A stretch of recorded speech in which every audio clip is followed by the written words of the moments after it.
All right, so you're showing me cards from the last, would you say now from 15 years ago? Yeah, it's like 10 to 15 years ago. It's what I call the reprint age of Magic, because most of these cards get reprinted eventually in Commander sets and Commander Master sets, and they're mostly widely known. Okay, and just so we can clarify at the start here, we're reviewing this card in terms of what it was in Standard, right? We're not talking like other formats for this, like Commander or something. Yes, we can review all of these in terms of Standard. I might mention some impact in other formats. There's also a card on this list that wasn't Standard legal. It was printed directly into older formats, which is a pretty unique thing. But when we get to it, I'll think we'll know. Interesting. Yeah, you've now played the game, right? Before you had barely played it. Now you've played, was it 20 hours? Am I about right? I played 10 hours. 10 hours. I played only Alchemy. Apparently that's frowned upon. I had no idea. I read a ton of comments telling me, why is he playing Alchemy? But that's what they introduce you with in Magic Arena, for the record, if you didn't know. Oh, yeah, yeah. And did you escape? Did you get out of Spark rank? Yeah, I did. Yeah. Yeah, you're basically a pro. Let's go. You should have an easy time with these cards. Okay, it's 2 cards.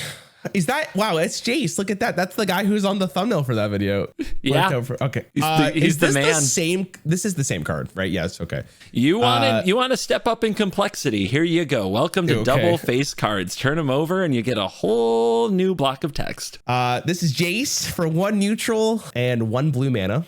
Legendary creature as well. Tap, draw a card, then discard a card. If there are 5 or more cards in your graveyard, exile this card and then return him to the battlefield transformed under his owner's control. Which, I mean, that's the next card, right? Just so we're clarifying this. Yes. Okay, because it doesn't actually say what it turns into, so I just had to double check. This is now, what do they call it? Planeswalker. It's on the card. I almost missed that. Okay, so this is Jace, Telepath Unbound. He looks significantly more sick in this art than he did in the previous one. Okay, so he has the 5 armor. I gotta, in case I'm stupid, you can interrupt me and clarify me. But he starts at 5 life or whatever, 5 armor. I don't know what the hell it's called. Loyalty, if you want to be the technically correct. All right, loyalty. Okay, so then if he uses the first one, he gets +1 loyalty. Up to 1 target creature gets -2 attack and -0 until your next turn. Okay. For -3, you may cast target instant or sorcery card from your graveyard this turn. If that card would be put into your graveyard this turn, exile it instead. And for -9, you get an emblem with whenever you cast the spell, target opponent puts the top 5 cards of his or her library into his or her graveyard. -9? -9. And let's do a quick recap. You usually have 60 cards in your deck playing Standard. And when you are out of cards in your deck, you lose the game. Okay. Oh my. Okay. So this is actually going back to the original one. It's a 0/2, but it's a really cheap card. So you can actually get this going pretty quickly, even though it is -9 for that effect. Now, quick clarification here. Can you interact with the Planeswalker from your opponent's perspective? Like, can I kill it or something? There are a few things you can do. There are spells that just directly kill the Planeswalker. You can also attack it with your creatures. If your creatures deal damage equal to its loyalty or more, it is dead. It goes to the graveyard. And one more clarification question. When it says you get an emblem, does that mean if Jace dies, that emblem is still there? An emblem, once achieved, never leaves. There's no way to remove an emblem. It's now a permanent effect for you for the rest of the game. So basically, this card says, if you can get the -9 effect, you probably win the game. Probably win the game. I would, listen, I'm just going to say this. I think even the -3 effect is pretty great. Especially as the game goes later, you're probably going to be casting more and more spells. And the great thing about this is the -3 can keep your Jace alive if your opponent wants to interact this, depending on what cards you have in your graveyard, or it can give you tempo, etc. I would imagine this card's probably pretty good. I don't think it's broken, but I would imagine it was played. Do you want to bring back your Flamingo scale? Might be exclusive to a different creator. Do you want to give it a number of Planeswalker points or something, like a 1 to 5 or anything like that? God, I don't even have a specific tally. I just say the number. I usually just go good to bad, so I have a little bit of a leeway. So if you tell me it was all right, but I can cope my way through. You want we'll do 1 out of 10 mana. I'll give it a 7 mana crystals. 7 mana crystals on Jace Vryn's Prodigy. Let me ask you this: do you think at any point this was ever banned in Standard? That's a good question, actually. I don't know if it was good enough to get banned. This is also without knowing like any other cards that can interact with planeswalkers. There's potential. I'm gonna go with no, though. I don't think it would be banned. I think there's way worse cards. Like if I'm comparing this to Oko, this is nothing. Okay, so it's important to know 2015, different time, very different time. And this was also a really exciting time for Magic. Many standard players consider it one of the best standards that we ever had as far as balance and card interactions. And when this card was introduced, it had big shoes to fill because Jace was the most popular planeswalker. And people, a lot of very good players went on record saying this is the worst Jace ever made. But they were all wrong. And this card was very good because... Okay. I'll take it. Yeah, the format had a lot of ways to get things into the graveyard. So very often you were playing this. There was what's called fetch lands, which are lands that you sacrifice. They go to the graveyard to go get a different land. So they filled the graveyard very fast. It wasn't weird for you to play this card on turn 2 and then make the Planeswalker on turn 3. And immediately there was a very difficult board for the opponent to overcome because they might only have one creature or no creatures, and the +1 from the Jace just shuts them down. You're really correct about the -3. The -3 is very, very good because you do get another instant or sorcery to cast from your graveyard, whether it's a card draw or a removal spell. It was a very good ability, and not many games ended because of the -9. It was usually just the position that Jace could create very early in the game that really took over games. I have milled many people out with the -9. I had a really good time with this card. It was legal in a format called Magic Duels, which was an Xbox version of Magic the Gathering. It was one of the only cards in Standard to hit a $100 price tag. That is, at the time, that was pretty unheard of for a Standard card. What's the most expensive card in Standard right now? I believe that would be Shieldred the Apocalypse, which goes between 60 and 80 most of the time. Wow. Okay. Interesting. So this card was this was the card. Yeah. Jace was the dude, the guy. That's 100%. That's pretty awesome. I would have given it a 9 on the scale, but you did a good job. You did a good job. As foretold, 2 neutral, 1 blue. Remind me, an enchantment, once it's played, it's on board until your opponent removes it. Correct. At the beginning of your upkeep, which is the start of your turn, for people who don't know, put a time counter on as foretold. Once each turn, you pay 0 rather than pay the mana cost for a spell you cast with mana X or less, where X is the number of time counters as... Wait, holy.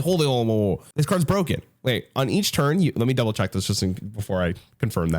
You may pay 0 rather than pay the mana cost for a spell you cast with mana value X or less, where X is the number of... No, dude, this is insane. What do you mean? This is so cheap. Okay, so you do 3 mana do nothing for a turn. 3 mana do nothing. The turn after, you get 1 mana reduction. But so let me clarify this as well. Like, let's say a spell is like 3 mana and I only have 1 counter on this enchantment. Can I use that 1 counter to discount the spell I'm going to cast? Or does it have to cover the entire mana? Can you use the 1 counter to discard a 3 mana card to be a 2 mana card? Is that what you're asking? Let's put it like that. Yeah. You don't have to tap all 3 mana. No. So it has to cover the mana. Okay. Yes. I mean, that changes it slightly, but it's still probably pretty good. Man, if this was a card in Hearthstone and I'm paying 3 mana for this, but each turn it basically discounts mana X as we keep going, it's insane. At some point, it probably becomes negligible because you would have the mana to play your spells anyways. But like for a specific amount of time, this card would be it'd give you so much tempo. As long as you're not dying. Against aggro, this is atrocious. But I feel like this is a bait. I'm already like getting in my head about this, but I'm gonna base this as a Hearthstone player. If this card was in the game in Hearthstone and it cost that much mana, depending on what class they gave this to, this would be a broken card. So I'd give it like 9 mana crystals out of 10. Was it ever banned in Standard? God, I mean, maybe, I can see it being banned. Yeah, let's go with, it was probably banned. This card is unplayable trash. Dude, no, wait. It didn't get played at all. Everybody was freaking out in preview season, and it just turned out to be you would play it on turn 3, and then you'd have to have the 1 drop or the 2 drop still in your hand. You'd have to wait to get the effect, and the tempo was too bad for that Standard. It really just never hit in Standard. I think there were a few people who tried it. There's going to be some people out there saying, well, actually, CGB, in Modern, there's an as foretold deck. But at current, like a good way to look at a card's long-term value is current pricing, and you can get one of these for, I see, $1.15. Okay, so when it was reprinted in 2022, is it still like that level of power? So or did it get better? Reprints are like sets designed basically to like commander players get their hands on cards. Oh, so sure. There are some commander decks where I'm sure some people do something with this, but for the most part, other than a few combo cards with some mechanic called suspend that we don't need to talk too much about, As Foretold didn't have an impact on the standard format. I don't think I played against it once during that time. I don't think it was, somebody might send me a weird Pro Tour deck that ran it, but I never saw any on the Pro Tour. Yeah, As Foretold was a bit of a stinker, and it's absolutely a bait, absolute bait for you. Did you think this card was going to be good when you saw it? I was scared. Yeah, I think a lot of people were. It was one of the more, like, during preview season, people were looking at this like, well, that's just messed up, and it never hit. Next card. I can't believe that. Let's see how you recover. Let's see you bounce back here with our friend Void Winnower. Void Winnower. What a name. 9 neutral mana. Wow. That's a spicer, but nothing specific. That's very interesting. All right. Your opponent can't cast spells with even converted mana costs. Wow. Your opponent can't block with creatures with even converted mana costs. And this is 11/9. Okay. Wow. This is a really interesting one. Converted mana costs. I'm just double checking. This is just 0, 2, 4, 6, 8. Like that's just what it means. Mm-hmm. Oh my God. I mean, this one's so difficult, dude, because like are good.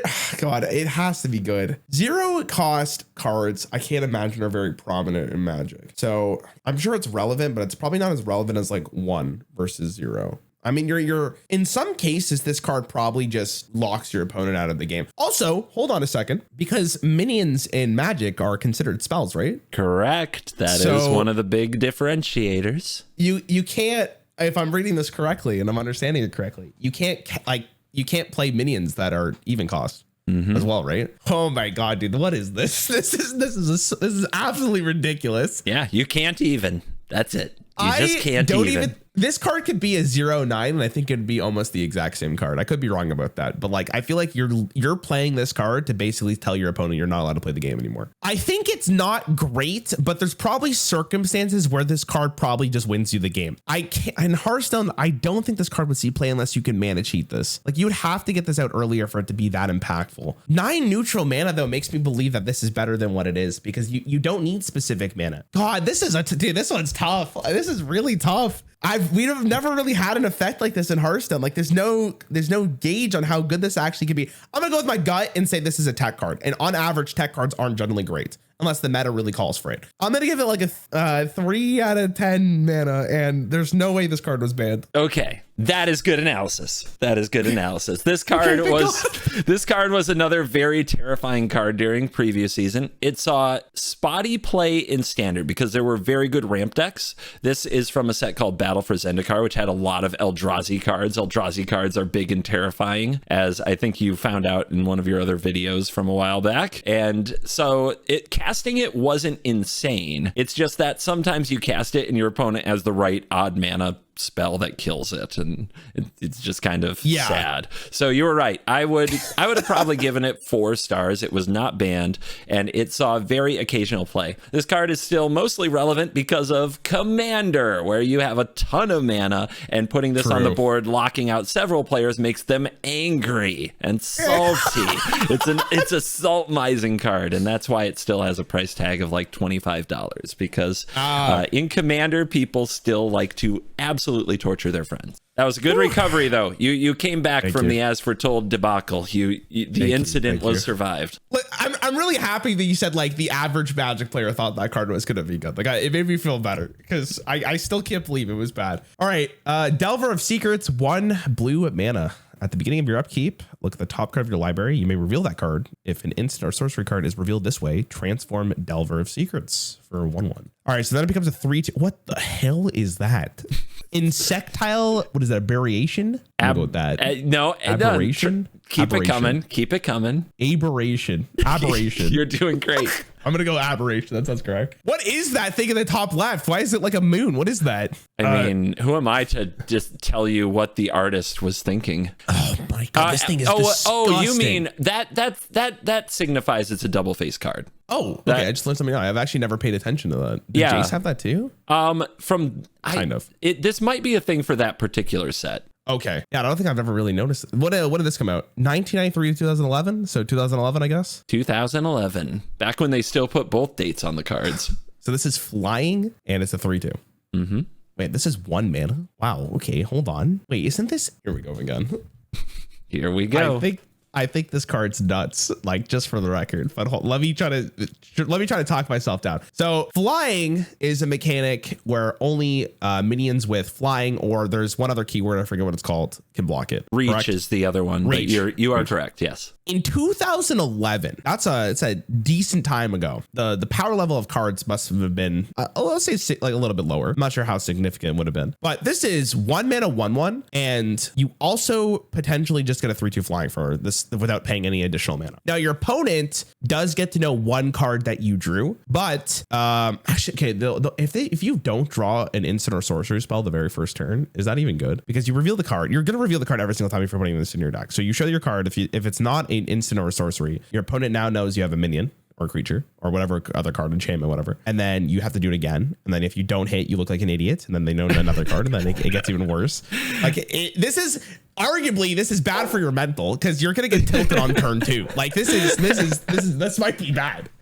Just from a mental standpoint. I mean, if you're putting this card into your deck, statistically speaking, this will be a good card because you're going to build some way around this. Like it would fit into the deck that you're building. So unless you're like severely unlucky, the first 3 turns, I would imagine that you're probably going to hit something here. The one problem with this card, this is a strictly early game card. Like you don't want this to draw this later in the game. Like you need this in your opening hand, at least in the first couple turns, which means this card's worse. From what I saw from blue didn't really seem like an aggro deck. You might put this in your deck just to defend against some aggression or just have a pretty decent minion. I don't think it's amazing, but like, I'm gonna give like a 5 out of 10 mana crystals, and there's no way this card was banned. Absolutely no way. No shot. Okay. Delver of Secrets, where to begin?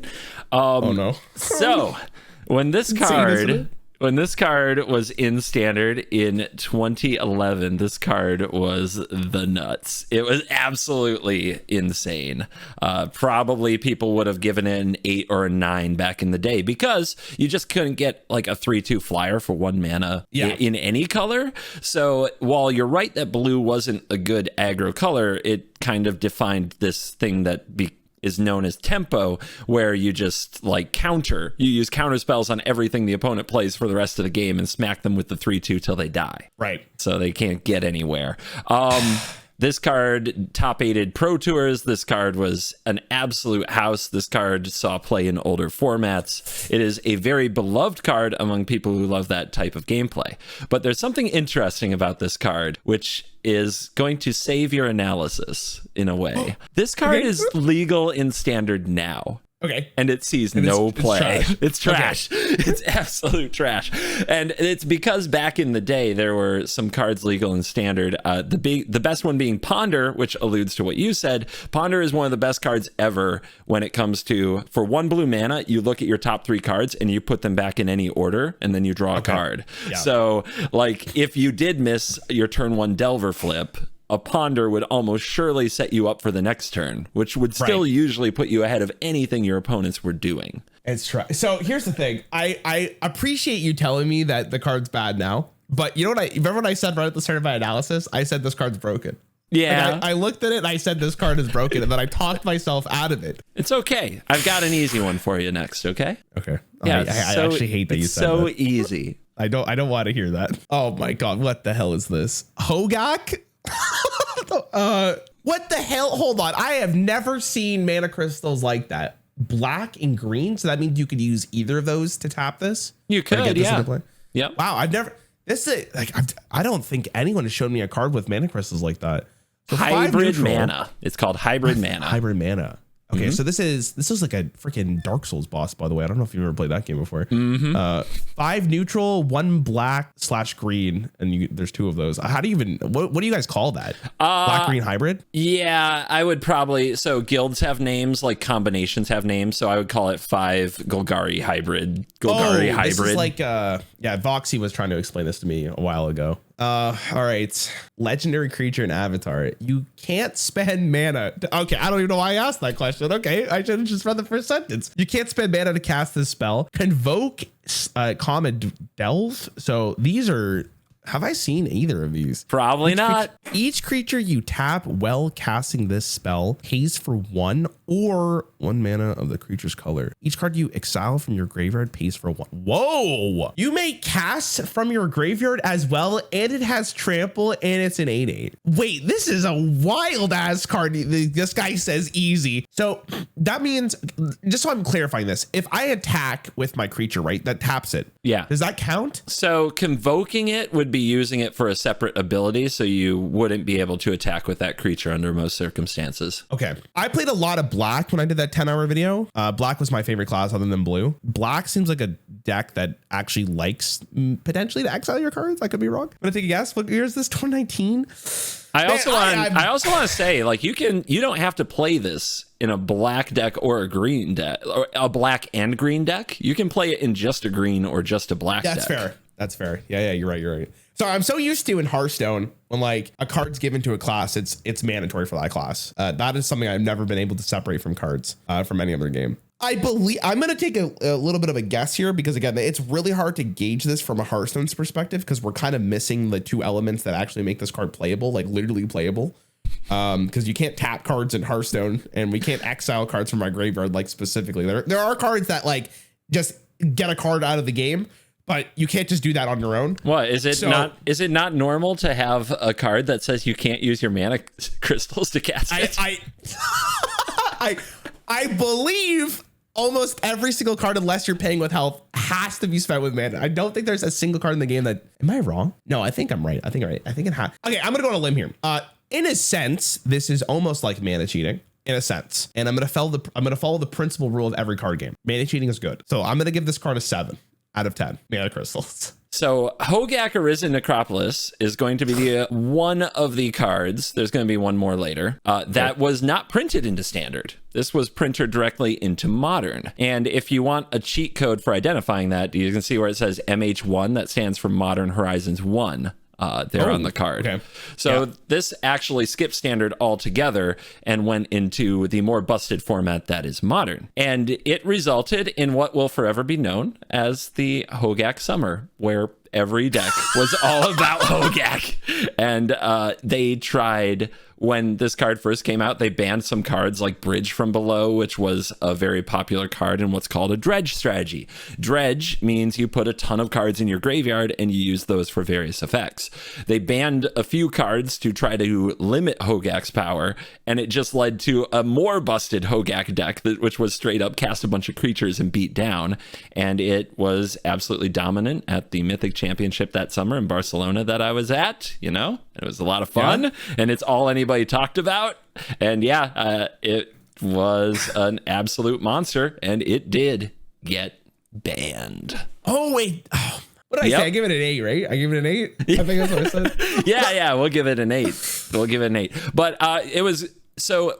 I love asking people what they think of this card, because it is so weird. It's asking you to look at these other abilities. And then when you think about, like, it's really hard to have the context. But for example, there's a card in Magic that's pretty popular in a dredge strategy that's like 1 black for a 1/1, mill 3 cards, put 3 cards in your graveyard. Right. I mean, with Convoke and Delve, you just paid for more than half of this card. Yeah. So a little bit more of that effect, and you're doing 8/8 trample on turn 2. And if you thought a 3/2 flyer was good on turn 2, how about an 8/8 trample? Yeah, that's something special. Aether vial, 1 neutral mana. This is an artifact. At the beginning of your upkeep, you may put a charge counter on this. Tap it. You may put a creature card with converted mana cost equal to the number of charge counters. Oh my god. This is the card, but like with very specific towards creatures. You're talking about As Foretold, your great failure? Yeah, isn't this like the same card? I don't know, is it? As Foretold looks like a better card. So hold on, wait, but As Foretold was 3, this is 1. Okay, hold on, that's a significant difference. That's a very significant difference. That's 2 turns. And this is neutral. So you just need 1 land. This one has to be good. There's no way this one's not good. You may put a creature. I gotta double check the wording here to make sure I'm not reading this wrong. And this came out in 2004. 2004 mana cheating. This card's broken. 10 out of 10 mana, and it was banned. There's no way it wasn't. This is insane. I swear to God, dude, if you tell me this card was bad, I'm gonna lose my mind. Like, there's no way. This card, people weren't sure what to do with it in previous season. When the set came out that this was in, it saw no play for about 2 or 3 weeks. And then people started to come around, and a few big differences from As Foretold. Honestly, this is the reason As Foretold got so much hype, because this card went on to be an absolute rock star. Absolute rock star. It did not get banned, but people wanted it banned very much. Very much. I'll take it. And so I'll give you, I would agree with 10 out of 10. A few interesting things about Aether Vial that it set the stage for As Foretold to get all that hype. Aether Vial, it taps to put the creature into play, which most creatures don't have flash, meaning you can't play them on your opponent's turn. And most creatures go on the stack because they're spells, right? So you can counter them or you can respond to them. Aether Vial lets the creature skip the stack, and you can do it on the opponent's turn. It's so sneaky. So here's a weird question, because I actually don't know how this interacts. Let's say your opponent is attacking. Could you just play a creature right there and block a creature? Yeah. That's okay. It's even better. How is this? I'm actually very surprised this card wasn't banned. And then turn around and counterattack the opponent because they attacked because they didn't think you had anything. That's actually so broken, because then like the next turn you just cheat out another creature. Like literally the second they did this card. Yeah. Okay, wow, and really you still have your mana. You can also still use your mana. That's insane.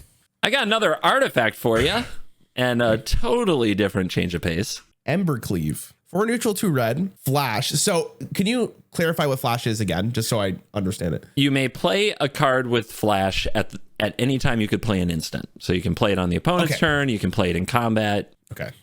This spell costs 1 less to cast for each attacking creature you control. Okay. I could already see the use case for this. When Embercleave enters the battlefield, attached to a target creature you control, a quick creature gets +1/+1 and has double strike and trample and equip 3. Okay, so let me break that down a little bit. So you basically the way you set this up is you attack with your creatures, then your opponent blocks, and then you want to play this card. I'm assuming that's the sequence you want to do this. Yeah, that is a very good use for this. Okay. Quick creature gets +1/+1 and has double strike and trample. So I'm actually going to take this off for Runeterra. I guess Runeterra took a ton from Magic. Double strike in Runeterra means it strikes twice before the damage is dealt back from the block. So double strike in Magic, you strike once and then you strike again at the same time normal damage is dealt. The first strike, which is also called first strike, like you deal damage at that phase and then you deal damage at the next regular damage phase. If the creature blocking you is dealing regular damage, it would hit you at the same time in the second phase if it were still there. What does the equip 3 at the bottom mean? Does that mean you can move this over for 3 mana? Yes, but equip is at sorcery speed. So even though this has flash, you can only move it around by paying 3 mana after, like, in your main phase. Yes. Okay. Okay, so if you want to move, you have to do before you actually do your attacks. I mean, man, this is an old card. 2019, though, this feels a little... I mean, the spell costs 1 less for each attacking creature you control. This is red. Okay, so when I played Magic for the 10 hours there, red was really liking to be super aggressive and always attacking. So this probably is 0 mana most of the time. Somewhere around there, depending. Okay, it doesn't reduce the cost outside of the 4. You still have to pay the 2 red no matter what. It only reduces the generic cost. Okay, so minimum it has to be 2 mana to play this. Okay, thank you for clarifying that. Your opponent has to constantly think about this card if you're playing red and if this card's actually playable. Man, I want to say it's good, but I can also see this card just being very weak and not doing anything, because if you have no attacking minions, this card is atrocious. I think it's bad. Like, I think the effect is really like flashy in your face, but I feel like I can think of more opportunities where this card is not opportunities, more instances where this card is worse than good, because this card is only really, really good in a very specific circumstance where like you could reduce it down to 2 mana. I don't think it's unplayable, but I'm gonna give it like maybe like a 3 out of 10 mana cost. And I don't think it's banned. Embercleave has probably killed more players on Magic Arena than any other card in the world. I'm pretty sure that's just true. I don't have the info. This card came out in Eldraine, so around the same time as your buddy Oko, Thief of Crowns, a card that everybody loves to have people analyze because it was inherently busted. But one of the only cards that could really hold a candle to it was Embercleave. Now, I didn't think it was any good, and most people didn't think it was. Like, it was not one of the splashy cards or talked about cards from the set when the set was spoiled. It was, again, kind of what Embercleave does incredibly well is leans into exactly what Arena rewards, which is the faster you can kill your opponent, the more you can get your gold from your win and move up the ladder. And mono freaking red, just try to kill the opponent by turn 4, has always been the most popular thing you can do on Arena by a mile. So this card just, like, once people figured out they just play all creatures and do nothing but attack and then throw down this card, it could usually finish the game because in a lot of ways it's like 10 trampling double strike damage if you just put on like a 4-power creature, right? It's just half their life total in one hit. Yeah. And that's why I didn't even... Okay, yeah, continue. I just had a revelation. Because if there is no blocker, it hits twice. Yeah. I didn't even consciously think about that, to be honest with you. I thought Hearthstone is what coined the phrase "face is the place." Listen, I full transparency, I'm not an aggro player. I'm not. I've just never been an aggro player at heart. Smork, bro. Smork.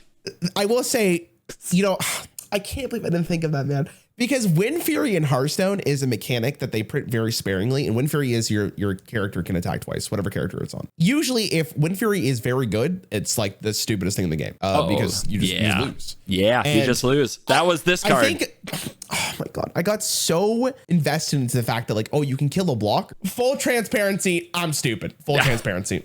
It's a tough one to grasp. Dude, I didn't grasp this card. I played the game for 20 years. I looked at this card. It didn't occur to me how much damage was coming through. Full stop. When I saw this card, I rolled my eyes. And then for the next few weeks, it like killed me every day. And I was still like, God, why are people playing it? It's like, wait, I tap out for my 3-mana cool card and they just attack with 3 creatures and Embercleave and I'm dead.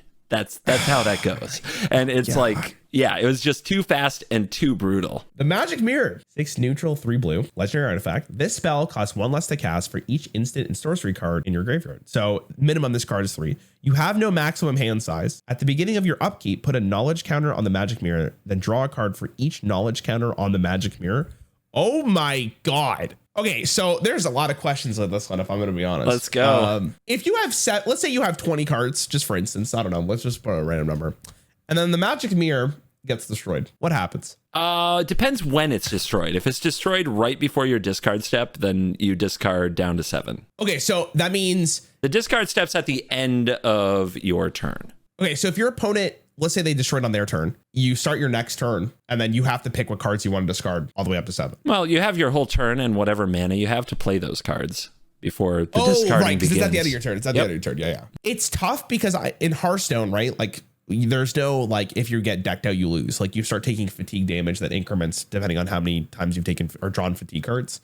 Mm-hmm. So it's a little more forgiving in Hearthstone than it is in Magic. This is a card that you are clearly looking for, very specific cards for your combo, and you don't care if you draw the cards because you're going to kill your opponent faster. You're going to kill your opponent the second you get all the cards that you need. That's what I imagine this card is used for. Because you're not going to just play this probably in a control deck as far as I'm concerned, because this starts incrementing quite quickly. You know what? Actually, there's a card in Hearthstone that's really, really equivalent to this. It's called a Lunith. It's a weapon. And the card reads, at the end of your turn, draw 3 cards. And the way that play pattern worked was you're a burn mage, which is basically the blue class of Magic almost. And you would try to just kill your opponent from burn after you try to kill them with minions if that didn't work out. That was your goal. And if you didn't win, from all the burn, you lost the game because you just start taking fatigue damage and you die. So I'm going to base this off the fact that this is a premium draw engine for the game. Now, you could just tell me that I'm wrong and there's just better draw that's more safe, which is completely fair. But I feel like this was actually really good. I'm going to give it a 9 out of 10. And it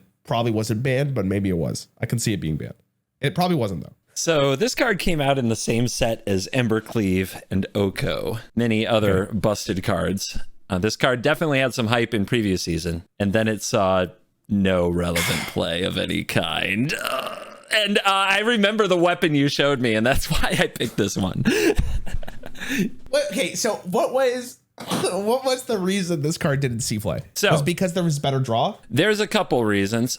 Something you should know about blue and Magic that may not, be clear at first. Blue can rarely stand alone. It just doesn't have enough removal. It's very good at what it does well, counter spells and draw cards, but it usually doesn't have good enough win cons or removal to stand alone.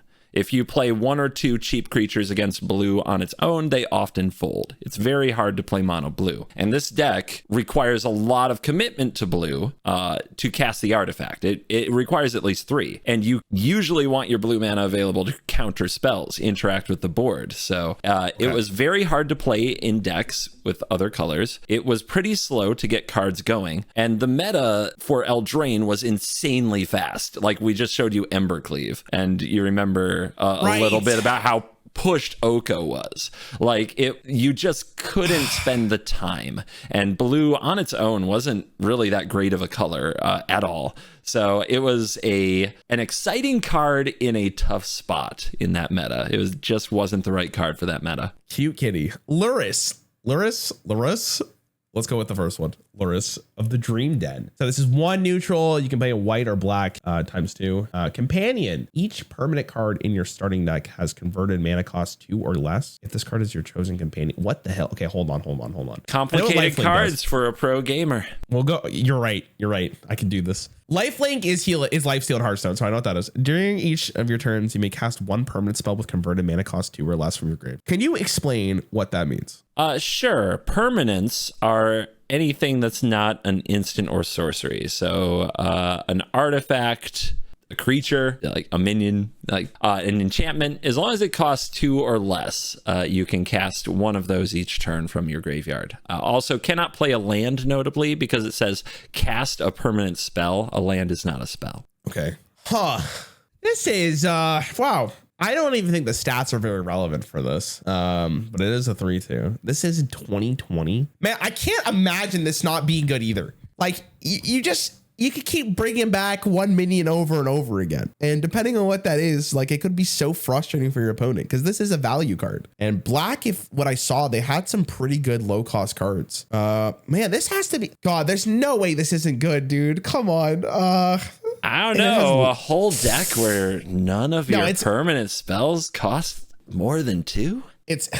Listen, I am trying so hard to figure out a way why this wouldn't be good. Like, that's why I even asked you to clarify what companion, but I was like, there's something I'm missing here. Do you feel like you've got it? Like that it's, I think, yeah. But the thing I'm wondering here is the mana cost itself. Like, is that low enough for this? Like, it has, like, why wouldn't this be enough? Am I getting trolled? No, dude, this is insane. I'm so in my head about this. I'm going to give it a 6. No, I'm going to give it an 8. I'm going to give it an 8. I'll give it an 8. I'll give it an 8. 8 out of 10. 8 out of 10. An 8 out of 10. Not banned? 8 out of 10, not banned. Okay, when you say like that, I think it's banned. But 8 out of 10. I'm just checking. I want clarity before I go after you. Let's do this. No, dude. Okay, 8 out of 10 not banned. 8 out of 10 not banned. So Lurrus of the Dream Den was one of the initial and so far only 10 companions printed into Magic. Companion being a way of basically starting the game with access to another card from outside the game. In a way, you start with an 8-card hand and your opponent who doesn't have a companion starts with 7. So this was one of the best ones. Wait, hold on. Sorry. Let me just make sure. I got to make sure I understand that correctly before you even get your analysis. Does this mean you always start the game with this card? Yeah. Okay, start continue. It's probably banned. Now you said that. All right. Yeah, the way that companion was meant to work is that you meet that deck building requirement and you can cast this from outside the game. It's almost like having a commander in standard is kind of what they were going for. And that mechanic turned out to be absolutely busted, and they had to change it. They did not ban Lurrus in standard, so you are correct. But they changed the rule. What you read right now on that card is not how the card works in practice. They added what's called errata, which is really funky in a paper game. You have to pay 3 mana now to put Lurrus into your hand from the quote companion zone. You can't just cast it from there like it was originally designed. Okay. So they actually added what's called the companion tax rule, that you pay 3 mana to get it because it was too busted. It was stupidly busted. Makes sense. Well, so I didn't listen when I didn't realize it would start in your hand like that. I didn't realize that was going to be the case. The fact that you had this guaranteed at the start of your game is absolutely insane. Insane. So I am really curious. You've heard of this card, but have you analyzed this card? What card? Oh, okay. Yeah. So the One Ring. I don't know what the card actually does, but yes, we talked about it before stream. How this was like a really cool thing that Magic did. Like it was a cool little like Easter thing, or not Easter, like a treasure hunt and opening booster boxes. The One Ring. This is it. 4 neutral mana. Indestructible. Wow. All right. When the One Ring enters the battlefield, if you cast it, you gain protection from everything until your next turn. Oh my God. Okay. Wait, that's actually kind of nuts. Beginning of your upkeep, you lose 1 life for each burden counter on the One Ring. Tap, put a burden counter on the One Ring, then draw a card for each burden counter on the One Ring. Whoa, that is crazy. Wow. Okay. When the One Ring enters the battlefield. So this is a cool card in the sense that it's almost like there's a card called Ice Block in Hearthstone, which says if you would take lethal damage, you no longer take lethal damage pretty much. This you have to play not instant. So you can't just like stop a combo from happening in front of you. This card needs to be in play. But if you could predict your opponent's play patterns, this card is very nutty because it's a get out of jail free card. And additionally, if you don't really care about losing your life necessarily, you could draw additional cards to hopefully find your win condition or whatever. This is actually a really cool card. I don't know if this is good though. I mean, the effect is okay. Without even considering the last 2 little sentences there, like protection from everything feels like a really good effect to have. If you could answer me one question, have they had that effect in Magic before? I don't know if they've served it up exactly this way. But yeah, there have been ways to give yourself protection. I don't know if actually the phrasing of protection from everything, I think, is on one other card in Magic history. Okay. So this is the reason I asked that is because that means that this is a very sparing sentence that they don't use very often. That it is a very unusual sentence for them to use. Okay. Very rare. So just from that sentence alone, I do want to say the card's good. Like I can't imagine that effect is not playable because worst case scenario, like you play the card for 4 mana and then you get all your mana back the next turn. I'm like, also, last time I let it be a surprise with Hogaak, I'm going to share with you now, this is not a card that was printed to standard. It was printed into modern. Oh, okay. Okay. Yeah, that's probably, I think, okay. I was going to say maybe in standard, this card might be too good. Ice Block was insane. It's still played in wild, like for Hearthstone. And if every card in the game is available, basically every card is available in that format and that card's played, this card has probably got to see play. It's just too good. And there's like no downside to it. And your opponent can stop you from casting this, correct? But once it's in play, they can't interact with it. Not very well. Indestructible is very hard to remove. They would need a way to exile an artifact, which is very specific. And then but this is at the beginning of your upkeep. I think this card's good. I can't imagine that effect is not playable. That seems like a very good effect. I'm gonna give it like an 8, maybe even a 9. I guess you said they banned cards in modern, but I think this card's too new for it to be banned. Like that'd be ridiculous.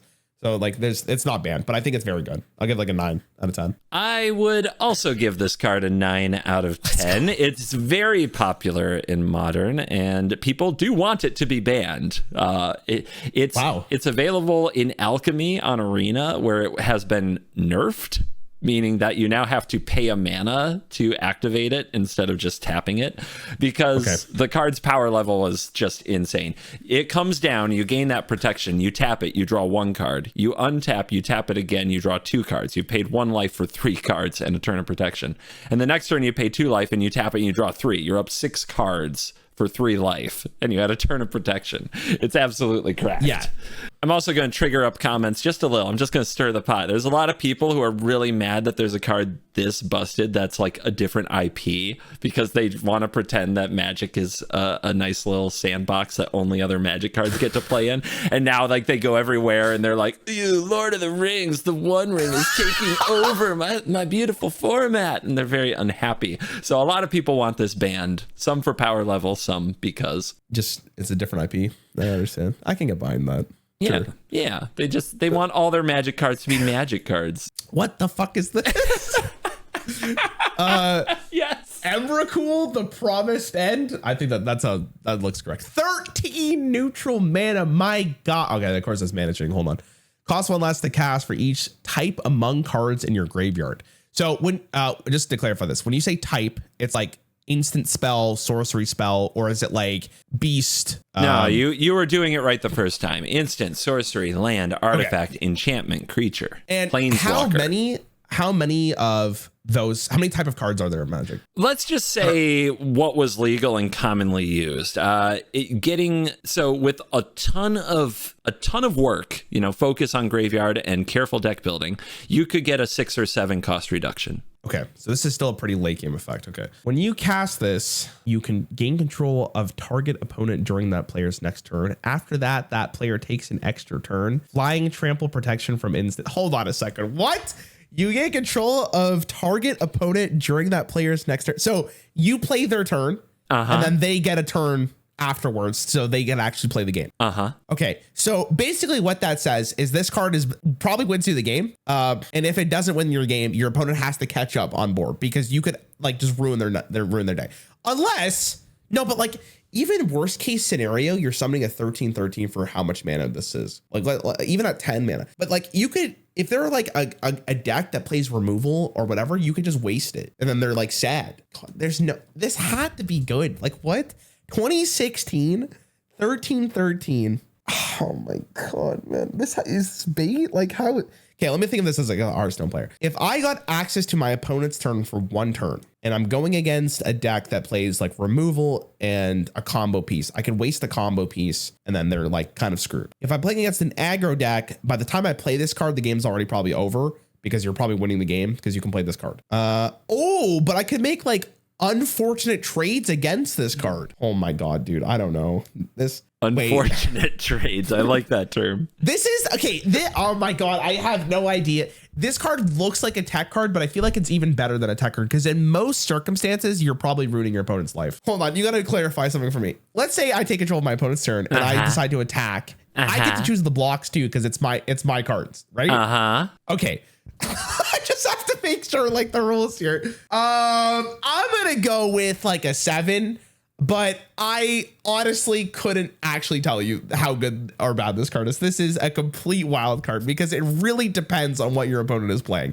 So on average, I'll give it a 6. We'll give it a 6 out of 10. And I don't think it was banned. Okay, this is one of my favorite standard stories for this particular card, because when it was revealed in the previous season, people were like pretty excited about it. People were like, oh my God, control their turn. It's so good. And 13/13, it's so good.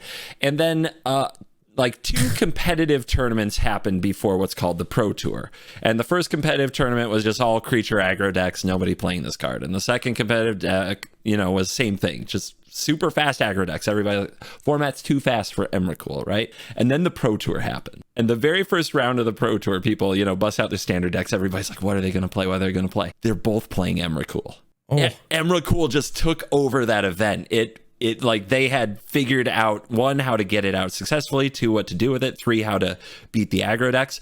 The top tables were all Emrakul. There were so many different decks built around playing this card. That's actually sick. Yeah, it actually was. That it was one of the last times that I can remember that like the pros actually surprised people. Like the best players in the world knew something that the other people going to open events didn't know, and they pulled it out on the biggest stage, which is why it's one of my favorite cards.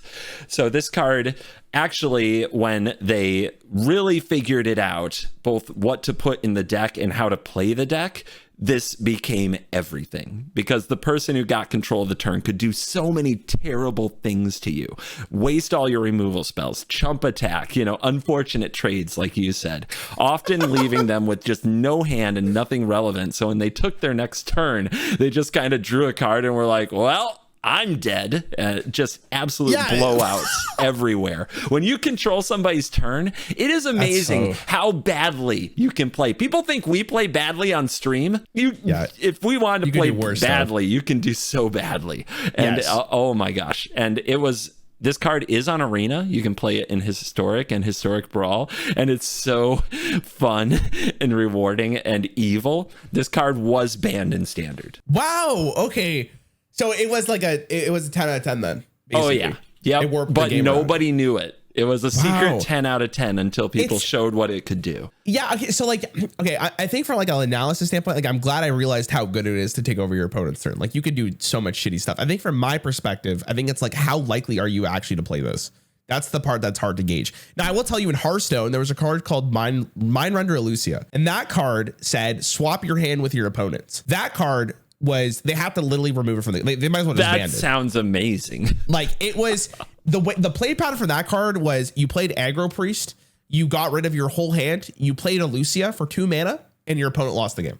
Like, that was it. For 2 mana, you just hand them a nothing hand. So a nothing burger. It was, then they nerfed it to 3 mana. Because they're like, okay, this 3 mana is making it worse. It was still disgusting. It was still like the best card in the game. Then they made it to 3 mana, 1/3. Replace your hand with a copy of your opponent's so that your opponent could at least still play the game. And then it died because the effect wasn't the same anymore. Yeah. But that card was so good because it was 2 to 3 mana. Like, that's why it was insane. If you print the same effect at like 6 mana, I don't think it's going to be nearly as good. That's where like I was trying to figure out, like, is this how playable is this actual card? Like, and yeah, it's really cool that you get to take control of your turn, not just take their cards.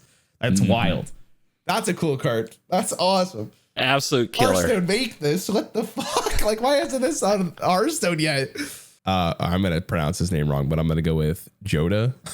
Jodah? Yeah, that looks right. The unifier? Sure. Whoa, look at this mana cost. 1 white, 1 blue, 1 black, 1 red, 1 green. Legendary creatures you control get +X/+X, where X is the number of legendary creatures you control. Oh, okay. When you cast a legendary spell from your hand, exile cards from the top of your library until you exile a legendary non-land card with lesser mana value. You may cast that card without paying its... Oh, my... Okay, hold on. You may cast that card without paying its mana cost. Put the rest on the bottom of your library in any random order. You draw cards until you pull a legendary non-land card. You can cast that card, but the cards that you drew previously are exiled. Is that what I'm clarifying on this? So, or you get to put them at the bottom of your deck. Yeah. It basically try to ignore the exile thing and just assume that you reveal cards until you hit the legendary that you can cast, and then put the others on the bottom at random. Let's just say, for instance, here you don't get another. You don't draw another legendary card. Let's say that the game's over. No, right? They just go back to your deck. Oh, okay,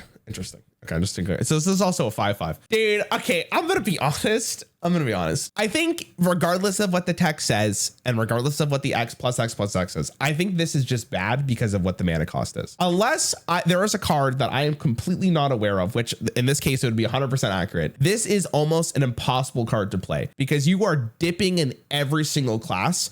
And if you don't draw a single land of a color, you cannot play this card. And the great thing about this card is if you actually get to that point where you can play it, you're kind of just going to get so much tempo back for what you probably lost. But like getting to that position, I think there's just better win conditions. So I have to say this card's probably like a 1 out of 10. And there's no way it was banned. You sure? Yeah, I'm sure. You're right. Okay. Yep, you got it. We came full circle. You knocked one out of the park on this one. Jodah's a very exciting card, but unfortunately, it is really hard to meet that requirement, even though there are some pretty good lands in Standard. But even if you do, 5 mana is a lot. Oftentimes, this just gets killed, and then you didn't really do anything with it. It is what we would call a Timmy card, like people who love the idea of I play this thing, then I play this thing, and when that's out, I have this thing, and all these things come together. Like, this card is amazing, and sometimes you have like 30 power and toughness on the battlefield on turn 6 because you played this card and then got to cast something else, and it's insane. But it is too easy to disrupt and a little too hard to cast. It's currently legal in Standard, probably not getting banned anytime soon. Okay, let's go. Yeah, I think if this card wasn't as varied in the mana cost, I think it would actually probably be like really good. But the fact that you need individual mana cost colors is probably making this so much worse than it could be. But they clearly balanced it around that effect. It's very popular in Commander because Commander has color identity, which means you can only play cards that share a color. So this lets you play all the legendaries from all the colors. So it's a very popular Commander card. Oh, that's cool. Okay. Oh my god. Yeah, you did it. Good job. Overall, let me scroll back here. Okay. Jace was good. As foretold, we're not mentioning that one. That one's fucked. Void, I think I got right. Delver, I had the right idea, but then I talked myself out of it. Hogaak, I believe I got right for the most part. You said it was banned though, right? Yep. It was banned in Modern. Yep. Aether vial, I was right. Embercleave, I tossed it. Oh my god. Magic mirror, I was optimistic, but it sucked. Lurrus, I got. One ring, I got. Emrakul, maybe, depending on how lenient people are, and Jodah. Okay, overall, I feel good. Yeah, I feel good. You're on your way. These were much more difficult to evaluate cards than the first batch that I brought you. So you're on your way to pro Magic status. Let's go.